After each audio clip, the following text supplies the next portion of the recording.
அனைவருக்கும் இனிய மதிய வணக்கம். ஆர்வம் போகிறவங்க இன்றைக்கி காலையில் நம்ம வேலை பார்த்திங்கன்னா நம்ம காரமடைக்கு கொஞ்சம் மேற்கு பகுதி பார்த்திங்கன்னா மருதூர் பக்கத்தில் அண்ணா பார்த்திங்கன்னா 550 அடி மோட்டர் இறக்கியிருக்காரு. பக்கத்தில் அங்கே ஒரு போர் போட்டிருக்காருங்க. அந்த போரில் போடும்போது ஒரு 10 நாள் ஓடி இருக்குது. அதுக்கப்புறம் மோட்டர் ஓடின்னு சொல்லிட்டு கட்டியிருக்காங்க. 10 பைப்பு அவர் அண்ணன் எடுத்துட்டார். அதுக்கப்புறம் ஒரு 8 அடி நல்லா வந்து ஜாம் ஆயிடுச்சுங்க. இப்போ நம்ம வந்து பார்த்து இப்போ சில வேலைகளை செஞ்சு ராடெல்லாம் வச்சு அடிச்சுங்க. மோட்டர் நல்லபடியாக மேலே எடுத்து வச்சு காலையில் நல்லபடியாக ட்ரை பண்ணி மோட்டர் நல்லபடியாக வந்துருச்சுங்க. இந்த மாதிரி பார்த்திங்கன்னா போரில் அருந்து விழுந்த மோட்டார்கள், பைப்புகள், கருப்பூசம், மரசல் எடுத்து கொடுக்குறங்க மற்றும் மட்டக்கல் எடுத்து கொடுக்குதுங்க.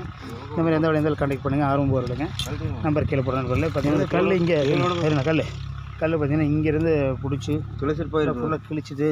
இந்த மாதிரி தான் மோட்ரு வந்து லாக் ஆகிடுச்சு. ஒரு மோட்டர் வந்துருச்சுங்க. இந்த மாதிரி எந்த வேலையாக இருந்தாலும் கல் பட்டையாகி போச்சு. பட்டையாகி போச்சுங்களே. இங்கேருந்து போயிருக்கு. இங்கேருந்து அந்த கல் அப்படியே தேய்ச்சிட்டு வந்தாங்க. இந்த இடத்துல வந்து விட்டுருச்சு. அதுக்கப்புறம் தான் மோட்டர் நமக்கு ரிலீஸ் ஆகிருக்கு. நம்ம எடுத்திருக்கோம். இந்த மாதிரி எந்த வேலையாக இருந்தாலும் கான்டெக்ட் பண்ணுங்கள். ஆர்வம் போகிறவங்க நம்பர் கீழே போடுங்க. நன்றி நண்பர்களே.